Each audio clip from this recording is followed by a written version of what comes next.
Good morning. यह व्याख्यान BA प्रथम वर्ष के हिंदी पाठी छात्र छात्राओं से संबंधित है। इसके अंतर्गत हिंदी साहित्य के इतिहास के तृतीय चरण यानी रीतिकाल पर हम बात करने जा रहे हैं। रीतिकाल का अर्थ, प्रवृत्तियाँ और रीतिकाल के कवियों का सामान्य परिचय। यह प्रश्न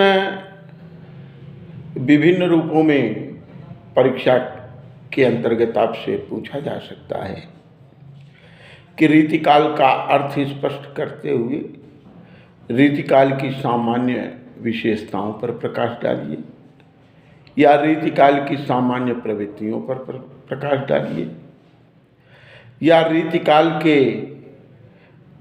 कवियों का सामान्य परिचय दीजिए या रीतिमुक्त, रीतिसिद्ध, रीतिबद्ध काव्यधारा के कवियों का परिचय दीजिए आदि आज विभिन्न रूपों में प्रश्न किए जा सकते हैं। तो सबसे पहले हम रीति काल की उदय अर्थ पर बात करेंगे कि रीतिकाल का उदय कब हुआ और रीति शब्द का अर्थ क्या है।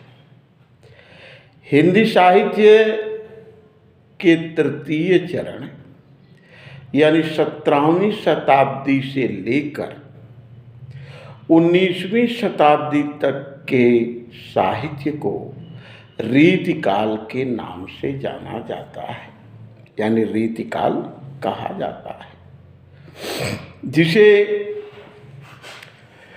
काल विभाजन के अंतर्गत उत्तर मध्यकाल के नाम से भी जाना जाता है। इस काल के कवियों की काव्यधारा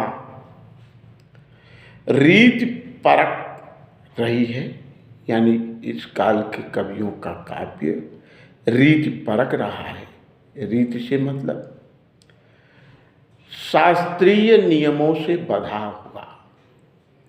रीति का शाब्दिक अर्थ की प्रणाली, नियम, परंपरा आदि। यहाँ पर रीति शब्द का अर्थ प्रणाली से, यानी जिन कवियों ने काव्य शास्त्रीय पद्धति पर या काव्य शास्त्रीय नियमों को आधार लेकर के काव्य रचना किए, वो रीतिकाल के कवि कहलाए। यानी शास्त्रीय नियमों को अर्थ प्रणाली के अनुसार काव्य रचना करना ही रीति युक्त रचना मानी जाती है। अतः ऐसा काव्य जो अलंकार, रस, गुण, ध्वनि और शास्त्रीय प्रणालियों के आधार पर की गई हो, वह रीति युक्त रचना मानी जाती है। ये सामान्यतः रीतिकाल का शाब्दिक अर्थ है। अब हम इस काल की सामान्य विशेषताओं पर बात करते हैं।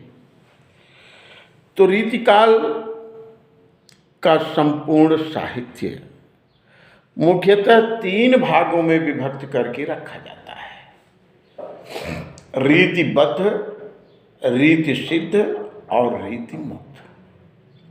पहला, रीतिबद्ध।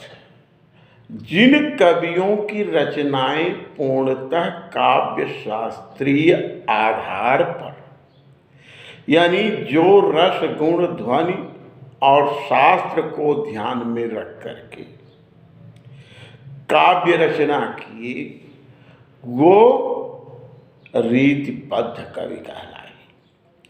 केशव हैं, देव हैं, ये रीतिबद्ध कवियों में माने जाते हैं। इनकी रचनाएं पूर्णतः काव्य शास्त्रीय नियमों को आधार लेकर चली। यह कहा जाए कि इन्होंने काव्य शास्त्रीय नियमों को ध्यान में रख कर के काव्य रचना किए तो ये रीतिबद्ध कवि कहलाए और इनकी रचनाएं रीतिबद्ध रचना मानी जाती हैं। दूसरे रीति सिद्ध है, यानी जिन कवियों के काव्य में रचनाएं स्वतः सिद्ध रूप हो गई और उन्होंने शास्त्रीय नियमों को तो आधार लिया ही, लेकिन उनके काव्य ग्रंथ भी एक लक्षण ग्रंथ का कार्य करते हैं। उदाहरण के लिए बिहारी के अधिकांश दोहे जहाँ एक तरफ प्रसंगत अर्थ देने में समर्थ हैं, वहीं दूसरी तरफ काव्य शास्त्रीय नियमों को अर्थात अलंकार, रस, छंद आदि की परिभाषा को भी देते हुए दिखाई देते हैं। यानी जिनकी रचना स्वयं में एक शास्त्रीय रूप ले ली वो रीति सिद्ध कवि कहलाए। तीसरे रीति मुक्त, जिन कवियों ने काव्य शास्त्रीय नियमों को काव्य की प्रमुखता का आधार न मानकर स्वतंत्र रूप से काव्य रचना किए वो रीति मुक्त कवि कहलाए। अर्थात जिन्होंने शास्त्रीय नियम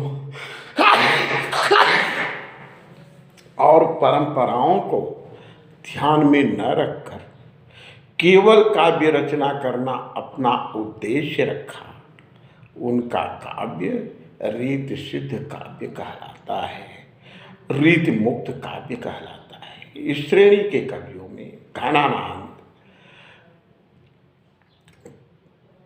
का नाम सर्वोपरि और सर्वश्रेष्ठ रहा है।